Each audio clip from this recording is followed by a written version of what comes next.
how to listen so that when you look at a body or you look at this room, you start perceiving it as a composition. Mm-hmm. Mm-hmm. Share with us a story of what you've been able to do. Can I share it in sound? Yes. Okay, that would be, because the stories are all the same. But it might sound something like this, because so much of my life has been about loss. So many of my friends, there's really not anyone left that knew me as a young woman. So that's part of my story. So I spent a lot of time working with people dying, and then mainly because my friends were dying. So then I started working with people dying. So I learned a lot about grief in myself and in others. And so I was able to start letting that, where it might get into my body, say in my liver over here or someplace, and I would let it start. Is this okay? Yeah. Okay. I would let it start just having an expression like, hello, hello, my,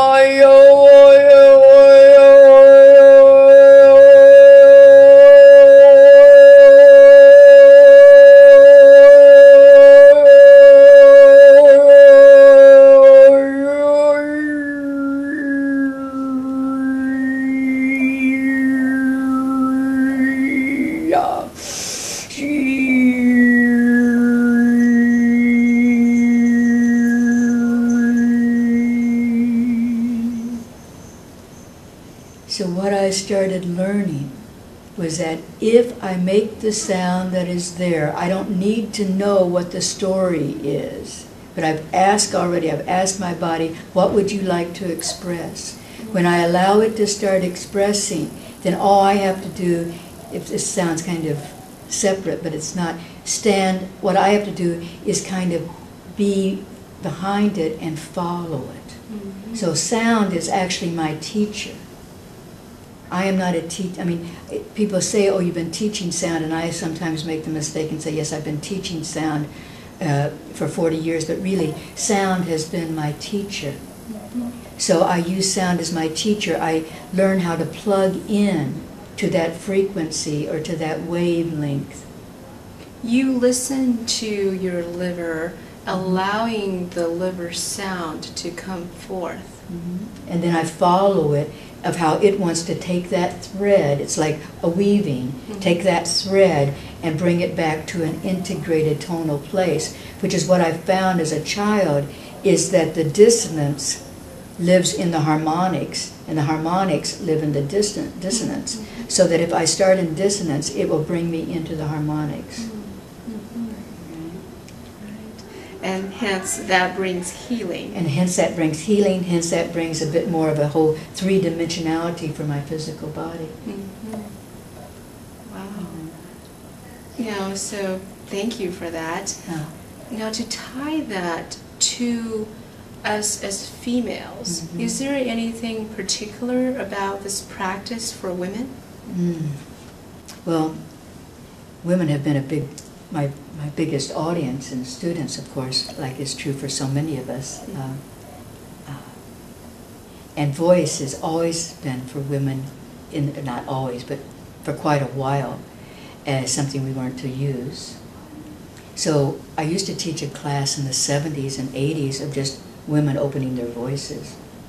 I worked a lot with, because it was, and still to this day, there is so much about women not existing. A spiritual doorway. They open up a whole lot of color.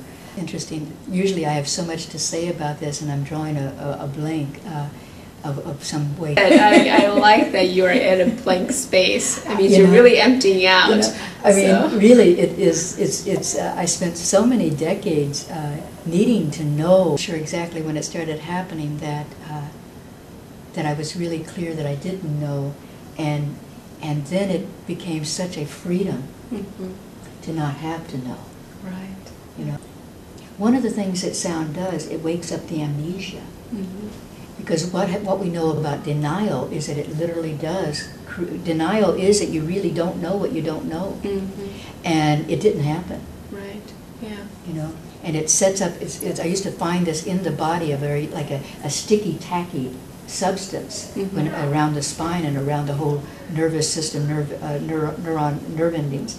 And I started reading that as literally a kind of like an amnesia, to not know, to not remember, to not speak, to not tell. You know, with that. Well, that's, to me, sounds like a beautiful path leading to the divine. Yes, yes.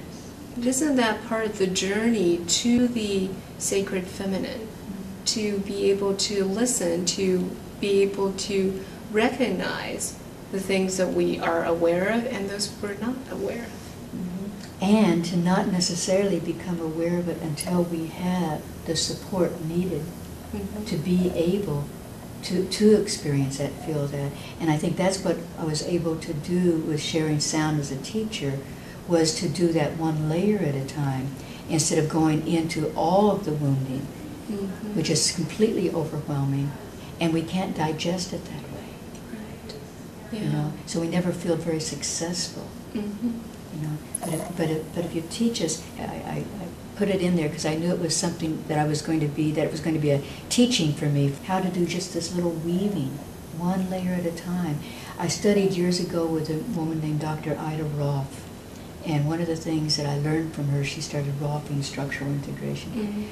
One of the main things I learned from her, I heard her say once, was that you could go as deep into the body, and she was the one that talked about onion skin, the tissue, onion tissue skin layer at a time, as deep as you could go into the cosmos.